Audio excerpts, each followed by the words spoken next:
नमस्कार दोस्तों। बहुत समय पहले की बात है। एक गांव में एक ब्राह्मण अपनी पत्नी और छोटे बच्चे के साथ रहता था। ब्राह्मण बहुत मेहनती और ईमानदार व्यक्ति था। एक दिन ब्राह्मण जंगल से एक छोटे नेवले का बच्चा लेकर आया और उसे पालने लगा। ब्राह्मण और उसकी पत्नी ने नेवले को अपने बच्चे की तरह प्यार दिया। कुछ महीने बीत गए और नेवला बड़ा हो गया। एक दिन ब्राह्मण अपनी पत्नी से कहकर काम पर चला गया। ब्राह्मण की पत्नी ने अपने बच्चे को पालने में सुला दिया और नेवले को उसके पास बिठा दिया।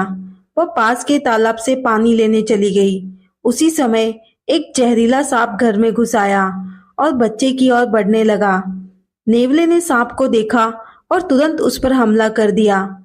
दोनों के बीच जमकर लड़ाई हुई। अंत में नेवले ने सांप को मार डाला। नेवला खून से लथपथ हो गया। थोड़ी देर बाद ब्राह्मण की पत्नी पानी लेकर लौटी। उसने नेवले को खून से लथपथ देखा और सोचा कि नेवले ने उसके बच्चे को मार दिया है। क्रोध में आकर उसने नेवले पर पानी का घड़ा पटक दिया और नेवले की जान ले ली। फिर वह भागकर बच्चे के पास गई और देखा कि बच्चा सुरक्षित था और पास में मरा हुआ सांप पड़ा था। अब ब्राह्मण की पत्नी को अपनी गलती का एहसास हुआ और वह बहुत पछताई। उसने रोते हुए अपने पति को सारी बात बताई।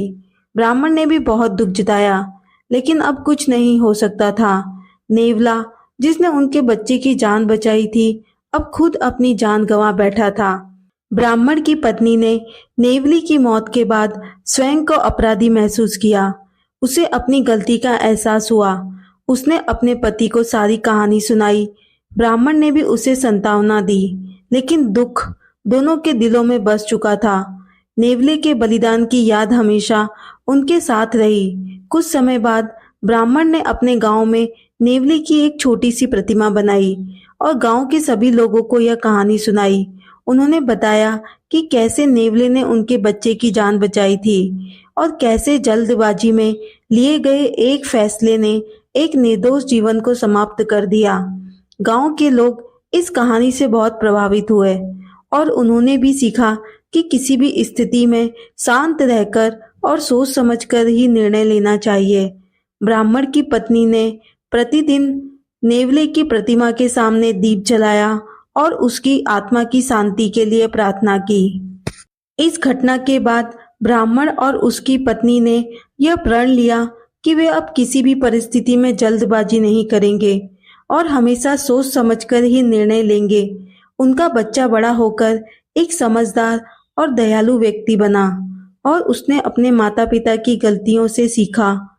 इस प्रकार नेवला और ब्राह्मण की पत्नी की कहानी न केवल ब्राह्मण के परिवार को बल्कि पूरे गांव को एक महत्वपूर्ण शिक्षा दी।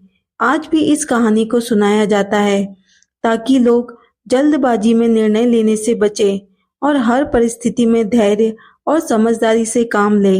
दोस्तों, यह कहानी न केवल एक नैतिक शिक्षा देती है, बल्कि हमें यह भी सिखाती है कि किसी भी निर्णय को लेने से पहले पूरी स्थिति का विश्लेषण करना कितना महत्वपूर्ण है। जय हिंद दोस्तों।